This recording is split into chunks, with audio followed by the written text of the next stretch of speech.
Early one morning in Chicago, the sun poured through the kitchen windows of my restaurant. Olivia, the light made the red tomato sauce I was cooking glow warmly. Outside, the tall buildings were still wrapped in mist, signaling the start of a new day.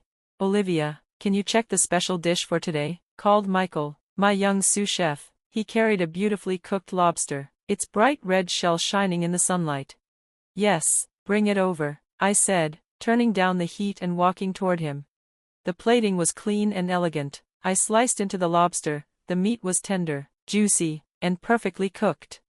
It's excellent, Michael, I said with a smile, but maybe try adding some lemongrass to the sauce. It will give the flavor more depth. And for the asparagus garnish, use thinner ones, they'll look more delicate. Michael nodded and jotted down notes quickly, his eyes full of excitement. Watching him brought a strange tightness to my chest. I saw a bit of myself in him, the same passion I had when I was just starting out. I remembered those early days clearly. I had trained under my parents at our small Italian restaurant back in Columbus, Ohio. It was called Casabella, a cozy brick place with white window frames, seating about 80 guests. For 35 years, my parents worked hard to build their dream there. My dad, Thomas, was a stubborn but gifted chef who loved traditional Italian food more than anyone. My mom, Mary, was the warm, welcoming heart of the place. She greeted everyone with a smile, making regulars feel like part of the family. My sister, Laura, still worked with them, helping to run things smoothly. When I told them I wanted to move to Chicago and open my own restaurant, my father looked at me silently in the kitchen. Then he turned his back. I don't expect anything from a daughter who walks away from family traditions, he said. Those words still echo in my heart. Since then, our conversations had become few and far between, but even from afar, I quietly supported them. I used my connections in the city to send wealthy clients their way. I helped secure rare, top-quality ingredients for their menu. They probably thought the help came from generous suppliers. They didn't know it was from me. I hadn't been home for Christmas in years. It's the busiest season for my restaurant, but I never got the chance to explain. Laura, who stayed, stepped into the space I left behind. She worked hard to support our parents, always cheerful and dependable. The customers loved her. She was everything I couldn't be. And yet, I'd heard her say once, my sister left us to chase her dreams. Those words weren't meant for me, but I overheard them during a call with one of the staff at Casabella. They hit me harder than I expected. Owner, you have a call. It's the Chicago Tribune. They want an interview, one of my staff said, snapping me out of my thoughts. The kitchen had become busy as the day began. I sighed and picked up the phone. After the call, I went over the special order list for Casabella. Every Friday, I arranged deliveries of the best ingredients, imported prosciutto, rare truffles, fresh organic produce. My parents never knew it was me. This was my way of saying, I still care, a quiet act of love they never saw. As I returned to the stove, I wondered how long things would stay like this. Would we ever truly reconnect? Would there ever be a time where we could sit at the same table and talk honestly again? The morning sun shone brighter outside, but inside, my heart felt heavy. Later that week, I was in the kitchen finishing a dessert, apple tart tatin, served with vanilla bean ice cream. The sweet scent of caramel filled the room. Then my phone buzzed. I glanced at the screen. It was a post on Instagram from Casabella. It showed a photo of the restaurant's familiar red brick walls. The caption read, "Happy 35th anniversary to Casabella." My heart dropped. There was a picture of my parents and Laura smiling together. Mom wore a beautiful dress I didn't recognize. Dad wore a formal suit, something he rarely did. Laura stood between them, arms around their shoulders, as if holding everything together. I hadn't been invited. The kitchen was quiet, all the staff were on break. I was alone. The smell of caramel, once comforting, now seemed overwhelming. Steam rose from the dessert as my eyes blurred. I scrolled through the comments, one after another. I saw familiar names, longtime customers, old friends, relatives, classmates. But my name wasn't mentioned, not once. It was like I had been completely erased. 35 years, a milestone of my parents' hard work, and I wasn't even part of it. I took a deep breath and dialed Laura's number. The phone rang for a long time before she finally answered. "Well, this is rare," she said. Her tone was cheerful, but I could tell it was forced. Behind her voice, I could hear the restaurant, clinking glasses, laughter, Kitchen noises, the sounds of home. Why didn't you tell me about the anniversary party? I asked, struggling to keep my voice steady. There was a pause, then she let out a small laugh. Because you've never done anything for Mom and Dad, that's why. Something inside me broke.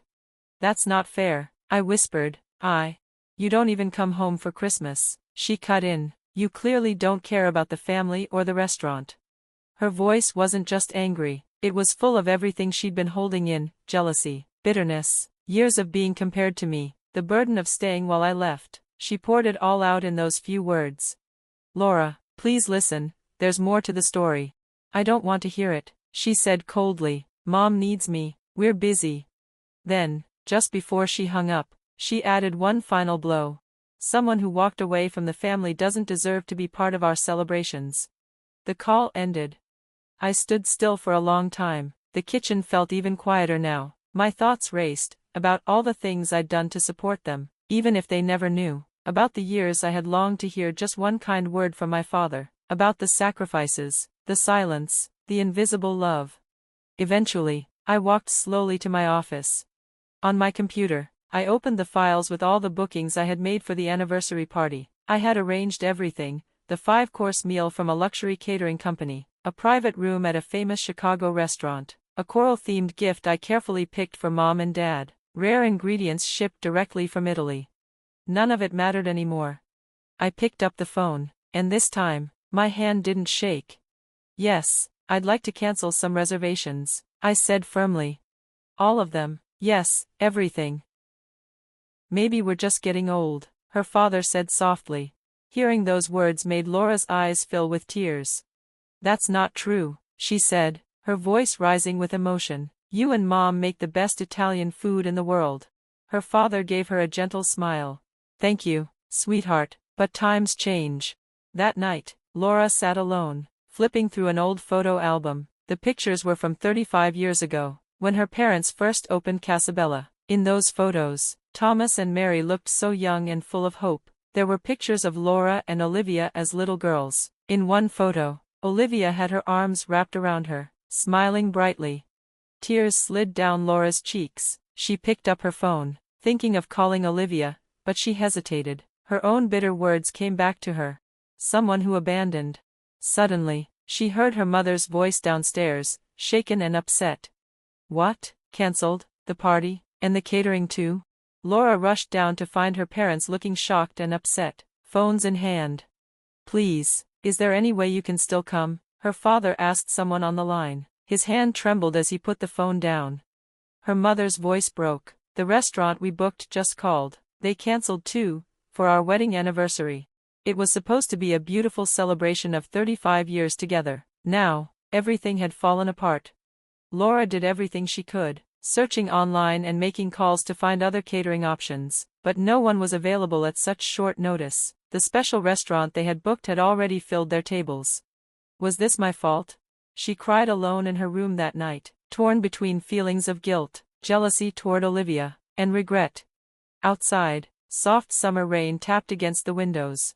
Her phone rang again. It was her parents, but she couldn't answer. She didn't have the strength. At the same time, in Chicago, Olivia sat staring at her own phone. The words, Mom and Dad, kept flashing on the screen, but she couldn't bring herself to pick up either. The morning of the anniversary.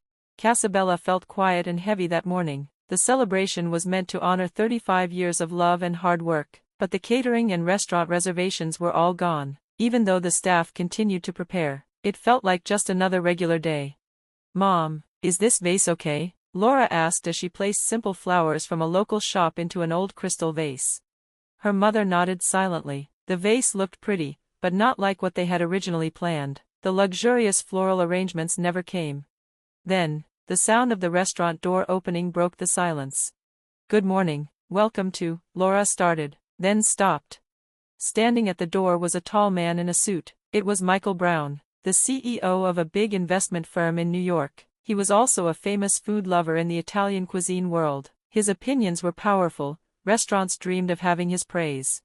I was recommended to visit Casabella by Olivia, the owner and chef of Olivia in Chicago, he said with a smile. The room froze. Olivia, Laura's father stepped forward slowly, stunned. Yes, she said, the food here is incredible, especially the truffle risotto. She said it's a must-try. Brown said as he pulled out a business card. On the back, in Olivia's handwriting, were words of warm recommendation.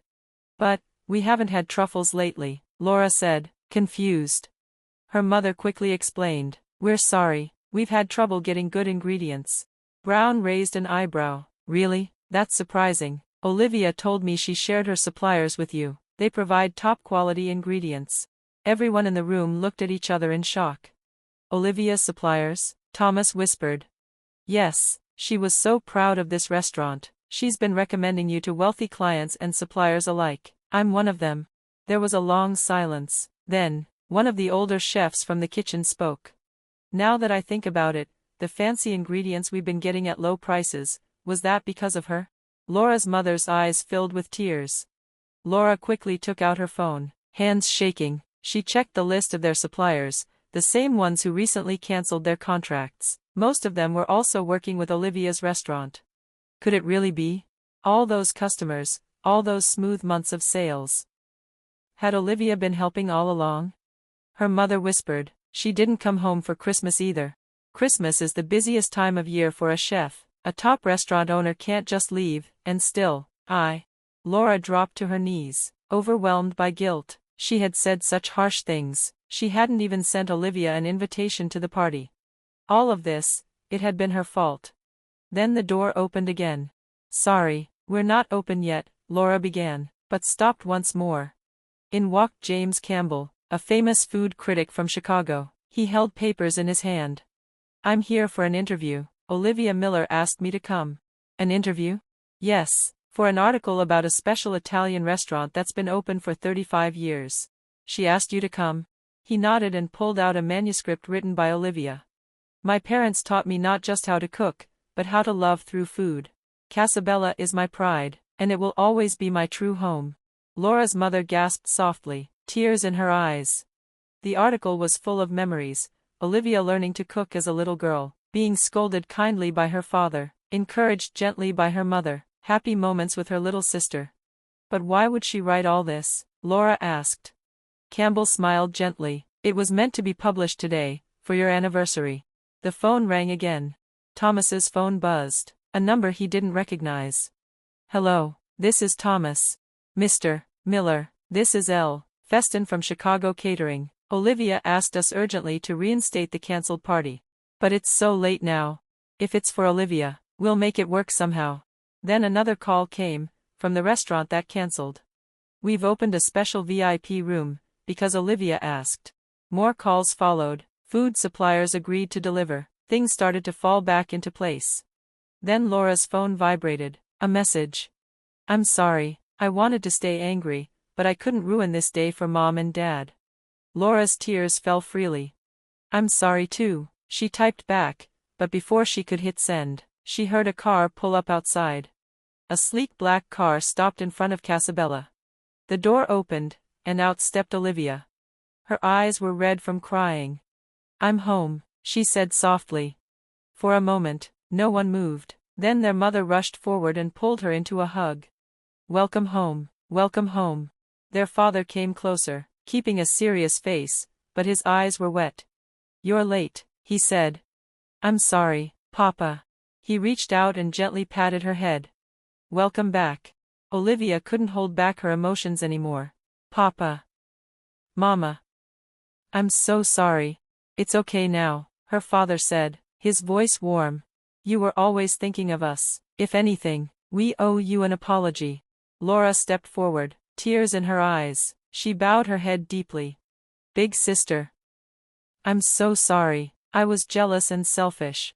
Olivia gently wrapped her arms around her. I should have been more open too. I missed you all so much.